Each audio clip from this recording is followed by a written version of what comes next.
So student, welcome to this next video of lesson 8, and in this video we are going to study about the movement in the animal, that how the animal move and why they need to move first of all. Yes, because they are also a living thing and living being, and they also need food to live. So the animals, they need to move in search of food. Look, I have written over here, animals need to move in order to search for food, protect themselves from whom? Protect themselves from their enemies and their babies from being hunted, and build resting and breeding places. Means animals, they also need to rest somewhere to give birth to their young ones. So they need the place, and for these things they require the movement. And now means different animals, they have different body parts or limbs.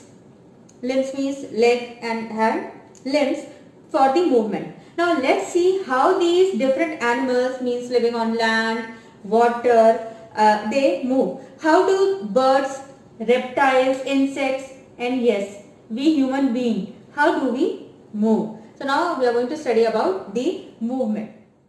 Student, now let's see the movement of land animal. How land animal move? Actually, land animal, they use their limbs for the movement. And animals, they have 4 limbs. Like suppose this is a dog. Okay, so dog has 4. Generally we used to call it leg, but in science we call it as limbs for the animal. So these are limbs. So these front 2, these are known as forelimbs, and these 2 at the back, they are known as hind limbs. Okay, so land animals, they use their limbs for movement from one place to another place, and there are some land animals who use their only hind limbs to move. Can you name them? Okay, I will tell you one. Kangaroo. Have you seen how do the kangaroo move? Kangaroo only use their hind limbs for the movement. Okay, now let's see water animal, fish, turtle. They used to live in water. So how does they used to move? Fish you must have seen. So what do fish have? Fish has fins to swim, and like suppose this is a fish. Okay, and fish have a pair of, means they have one paired fins like this. They have paired fins. These paired fins help fish to move forward. Okay, and the unpaired fin, these are the paired fin.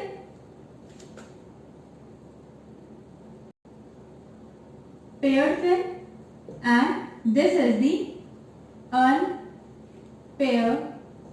fin. Unpaired fin. And what is this? This is the tail of the fish, isn't it? So these paired fin, they are used to move forward. The unpaired fin, it is used for maintaining balance, and the tail of the fish helps to change the direction. Means fish used to move like this way. So for the changing of the direction, the fish uses its tail for this. Now let's talk about the turtles. Turtles have 4 paddle-like limbs to swim in water. Okay, means with the help of the paddle-like limbs, they used to swim in water.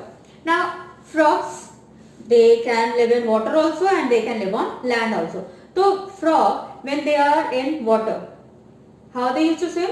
They have actually webbed feet to swim, and but on the land when they don't swim when they are on the land, obviously. Okay, so but when they are on land, yes, you must have seen the frog jumping. So they used to jump with the help of their long long hind legs.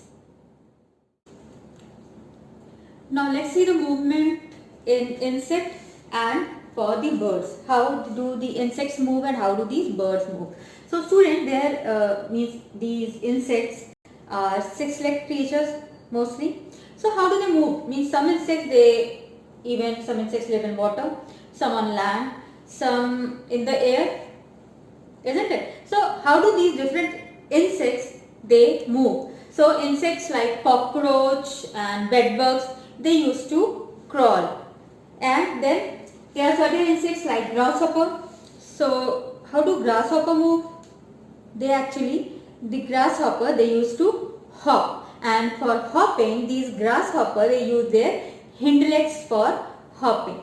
Then there are certain water insects.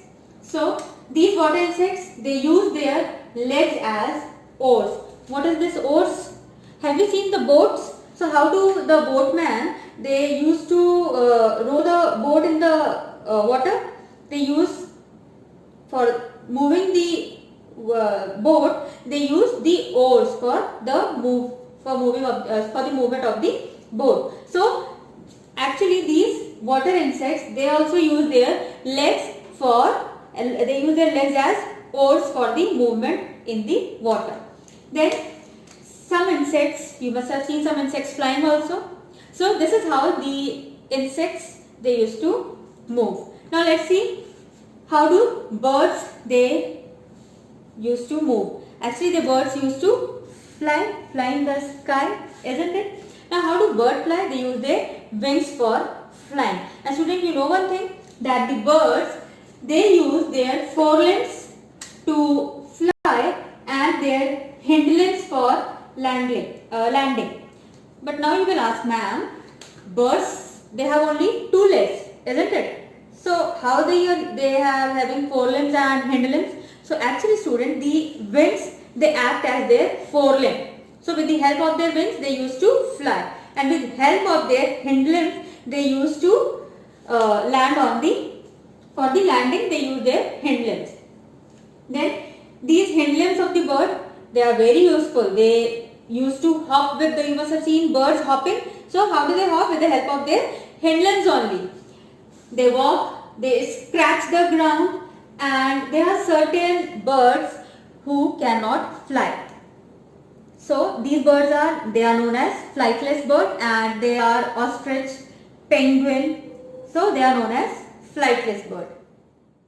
Now let's see movement in reptiles. Reptiles like lizard, crocodile, they have limbs. You must have seen lizard on the wall. They have four limbs, but they crawl. They crawl for the movement. And the snakes, they don't have limbs. They have scaly body which helps them to move. Now students, let's talk about the movement in the human beings. Means how humans move. So as you know, humans have four limbs, two on the upper side of the body and two in the lower side. So the lower limbs, they are known as legs, and these upper limbs, they are known as hands. So compared to animal, limbs of the human beings, they are highly developed, isn't it? They use only one pair of limbs, that is their lower limb or legs, for walking, standing, and therefore they have erect posture. Okay, and this is an advantage also. Means in case of danger, humans use their legs to escape and for running, and arms or upper limbs for defense or attacking. Hands are used to hold the object. We use our hand for holding any object, and so we can say that humans are the most developed among all animals.